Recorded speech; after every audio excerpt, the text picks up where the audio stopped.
What's up, fellas? How y'all doing? Good. Far away. No hard ones. Obviously, secondary struggled a little bit. Ooh-wee, to say the least. What were some of the issues you saw on film? Oh man, it was a combination of a couple of just MEs, guys not doing their job, right? Yeah, it was just fundamentally, right, missing some key tackles, just bad football, man. Just things we preach on and harp on. You know, I felt like going into the game, that's probably one of the smaller game plans I've ever had. You know, so from a mental standpoint, because all the stuff we had been running, I felt good with it. You know, obviously on the outside, number one's a dude, right? Trying to find ways to get to some help earlier, but just things we can't have, you know. And so you saw some guys go in that you probably wouldn't normally see, just because, you know, I think when you're in a game like that you need to win, the last thing I want to do is wait till the game over to try to figure out the problem, you know. And so like I've told all the young guys in our room, especially in our secondary, man, like you need to operate and function like it's 4th and 1 every play. You know what I'm saying? And so if there's a comfort level because you've been starting 8-9 games, you need to get that out your system, you know, because nobody, at least on the back end, nobody has really garnered that. You know what I'm saying? So it was unfortunate that we had lost Taz, but at the end of the day, you know, outside of the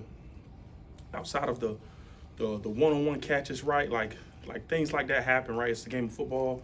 They're on scholarship as well, but it's just some things that I can't live with, you know, in terms of mental errors and just flat out bust, you know. And so we got them corrected on Sunday. You know, I call it Tell the Truth Sunday. You can be real and transparent with our guys. You know, we have really good relationships, and some of those conversations were hard, but they were needed, you know. And I'm glad it happened. It's good that it happened to us and we won the game.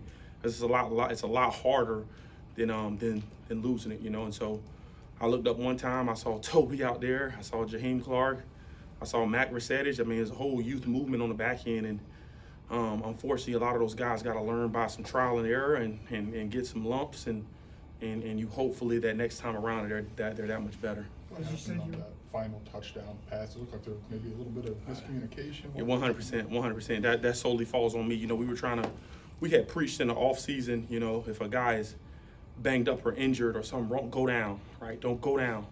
You know, and I think sometimes like just players in general, right? It's a pride thing.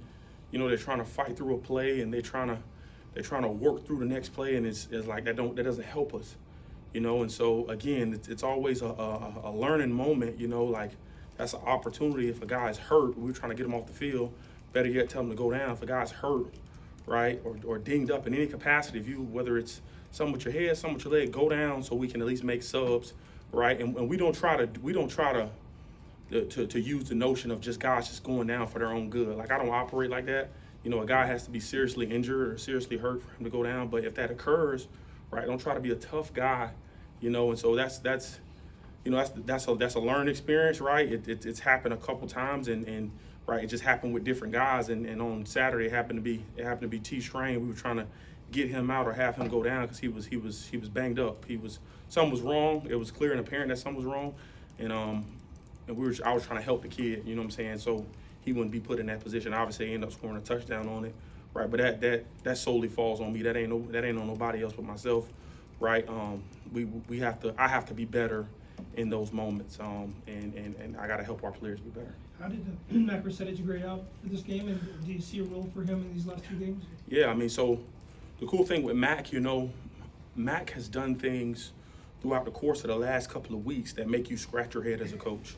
You know, I know you guys had a chance to see him have that interception. He had a play in practice on Thursday, right, where he rolled down into coverage, read the quarterback, and he picked the ball off with one hand, and it was ridiculous, right? And he had a play on Wednesday where he was tracking the quarterback and read his eyes and picked the ball off in the alley. And he's just subtly continued to do things every week, you know, that you see flash, and as a coach, it's hard to ignore that. You know, and I told the whole room, you know, like, I kind of singled him out. Like I said, dude, your opportunity hasn't came yet on the defensive side of the ball, but it's going to come, and I guarantee you you're going to be ready. I guarantee you. And it just so happened, right, like, he got thrown into the fire in the game, you know. We had a couple of busts on the back end, a couple of egregious missed tackles, and I'm trying to spark a fire under some guys, and he just had that look in his eye, man. Like, Like that same look he had when I went to recruit him and I watched him play basketball. You know, the same look he had in high school, the same look he had when he was playing baseball. He was ready, and I put him out there. He didn't bat an eye, and he was running around. And you know, he wasn't perfect by no means, but you know, he graded out pretty solid for a guy that, you know, he was a backup for us that didn't really expect to play. But when his number was called, he stepped in there, and that play that he made on that deep ball, you know, that's what you want from your middle of the field defender. You know, we were trying to do some things and helping some of the guys, especially number one, you know, and he was kind of toying with it a little bit like I wanted him to, and he just read the quarterback and he got a break from the far hash outside the numbers. It was beautiful, man, and that's just a sign of what that kid is capable of. And I encourage him and I encourage the rest of the room, like you guys, some of you guys made plays today, some of you guys didn't play as well today. Why? Right? Like we can dial up the perfect call, put you in the best position. Why didn't you wrap up on that tackle? Right? Why didn't you run your feet, right? Why weren't your eyes in the right spot? Why, when we're in cover two, you're not doing your job and being a half-field player as opposed to doing something else, you know? And so at the end of the day, like, and coaches kind of alluded to this, you know, going into these last couple of weeks, whoever can give us the best chance to win. Like, I'm not concerned about egos.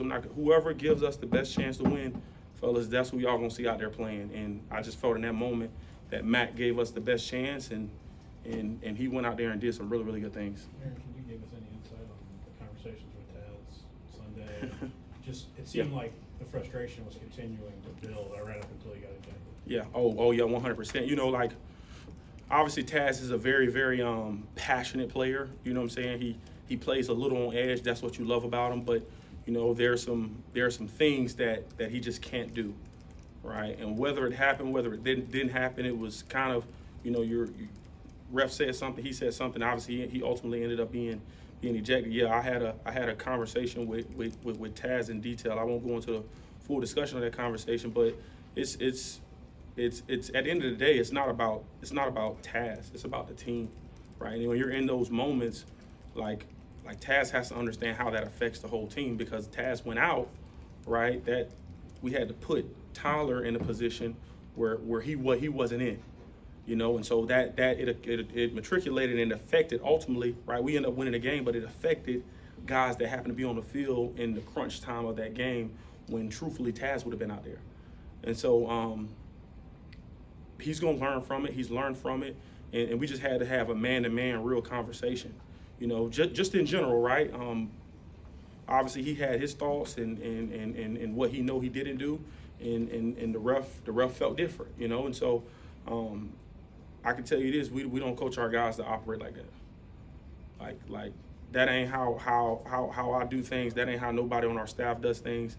And just know if I ever see a player do some of that caliber, he won't play for me, because that is unacceptable, you know. And Taz knows that. And so he said he did it, and so it's a back and forth thing, and you hope that they learn from those kind of moments, and more importantly that the young guys learn from those kind of moments. But we had some real conversations, and me and Taz have a tremendous relationship, and so I know he'll be better from it on the back end. Aaron, obviously it was a huge challenge to replace the guys you had to replace in the secondary. Yeah. What's been the challenge? Like, what would you say about it 10 weeks into this? Yeah, I mean, I think the biggest challenge is, right, like from last year to this year, you guys are seeing it, right? We're playing with pros in the secondary, right, last year, so it made everything a little easier. And this year is just a tad bit different because it's a lot of youth back there. It's a lot of growing pains and things you got to work through, but just trying to put these guys in position to have the ultimate success. And it may not be as pretty as it was last year, but I think if you do what you're capable of doing consistently, ultimately you're gonna be able to have that kind of success. And that's a part of growing pains, right? Like, even prior to us getting here, those same guys that got drafted, they went through a lot of those growing pains. We just happened to get them on the back end, and we were in a new system, and they happened to pick it up pretty fast, and they were already pretty polished and experienced. And so we're kind of doing that all over again with a younger set of dudes. And I tell you this, right? They're going to be that much better this time next year than they are now. And you know, my head coach used to tell me all the time, experience is the best teacher, right? It's some moments that are very, very hard to replicate in practice, and so you need them to be thrown into the fire in the game. And And hopefully they come up big for us. And it's really good when you come up with a win because you can teach from those moments. Do I want to give up 45 points? Hell no, I don't. Right? I had a sick feeling in my stomach, but I think at the end of the day, you're able to show the guys the tape and really like detail. Okay, well, why did this happen? Right? Like, and we have to get this corrected because if we don't, right, now we're living in this, and this ain't what we want to be. Right? Everybody talks about being great. But it's one thing to say it, and it's another thing to do it. So it's a daily challenge to them every single day. I'm specifically speaking to the guys in the back end, because like every team, right? Like teams aren't gonna. If I'm not running the ball against what we got up front, man. Like I'm just not. Like we got some freak shows up front. I'm gonna throw the ball, and so I think they knew that going into the game, and it was a personal challenge, and hopefully we can be way better this week than we were last week. Coach, what do you see out of Iowa? Offensively. Iowa is Iowa, man. Iowa's been doing the same thing from when I was in college, but I tell you, like it's consistent and it's really good. It fits their system, fits their scheme. They play really good complementary football. I took an official visit to Iowa, right? Funny enough, and they do what they do, man. They have really good players. They have a really good system. Coach Ferentz has done a tremendous job. All right, Coach Parker on the defensive side of the ball, he's been there forever. He's done. They're going to play sound gap integrity football, right? They're going to chew the clock up. You may play like 50 plays in the game, and a third of those are going to be runs, and then they're going to catch you when you're sleeping and try to throw the ball over your head, man. And so, this week is really about having good eyes and being disciplined to your responsibility, because right they're block, and all of a sudden you see a tight end specifically wide open up the seam, and nobody's covering them. But I think it's a testament to their program and just their history. They've always done a tremendous job. I mean, they're consistently winning 7, 8, sometimes 9 games annually just because they play really good complementary football. They do a really good job, obviously, on the recruiting trail and what they want in their program. And it's a testament to their head coach, to be completely honest with you. And I think at the end of the day, right, this game is going to boil down to, right, who can be consistent, right? Obviously, last year the score was 9-6, and it may be a tight, very tight, low-scoring game early on, right? You get to the end of the game, it's who can be consistent and do their job, right, and execute at a really high level when the game's on the line. What are some of the challenges in getting pressure when your best player is facing double and triple teams? Yeah. Just about every play. Well, I think some of the challenges are that means if somebody's being doubled or triple, somebody else is free, right? And so using in terms of scouting the opponents, just being very distinct when you want to pressure and when you don't want to pressure, right? Every play doesn't call for pressure, but what areas of the field can you pressure, and are there good pressures? And so just continually, whether it's the last game or a game like Iowa, I think a game like this, you just got to play sound football and have good gap integrity, and opportunities are going to come up, whether it's a punch on the ball or a tip ball in the air, and to get an interception, you have to capitalize on those moments. This is probably not going to be for the average college football viewer, right? Like it may not. I told our players, like, don't get bored, right? Because I think just naturally, right, you get a team just running the ball, people can get bored, but as soon as you get bored, that's when they're going to come out throwing that thing, and we all have to be on our P's and Q's and execute at a really high level. Coach, I knew you're dealing with the defense during the game, but what did you think of John Paddock, just from a defense coordinator perspective? That brother's lights out, man. Good for him. So happy for that young man. Like, anytime any one of our players have success, especially on the offensive side of the ball, we try to praise him. But anytime, that dude went out there and broke a school record, and it's awesome. Good for him. Good for his. He obviously has a family history here, and so it was really cool to see. And I saw the interview on the back end, man. Like that's what you want. Like when you talk about a college football story, you see something like that. It was really awesome. And obviously I gave him a big hug after the game. The way he ended that last drive in overtime, and the way he kept the play alive, and it was really cool to see for him. I'm happy for his success. Just following up from Doug a little bit, how would you evaluate the pressure you're getting in the non-Johnny Newton category?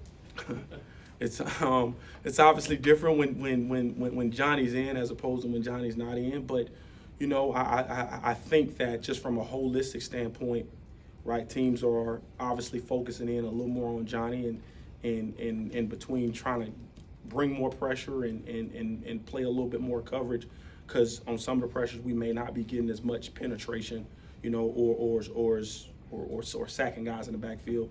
You know, it's kind of like a happy medium. You got to try to find that balance. And I know at the end of the day, what I don't want to happen or I don't want to occur is the high risk of bringing pressure and there's a not really a reward from it because they can pick it up. And so just trying to put our guys in an advantageous position to continuing to play snaps, right, and keeping that ball out of the end zone. And so we may not be as disruptive as a defense when Johnny isn't in, right? I mean, he's a special player for a reason, right? Like when Spoon wasn't in, we just were different on the back end, you know. And so I just think you try to manipulate things and put other guys in positions to not really make up for what Johnny's doing, but to kind of supplement it a little bit, and you hope that some other guys will step up in some roles and be really, really crucial and critical for you.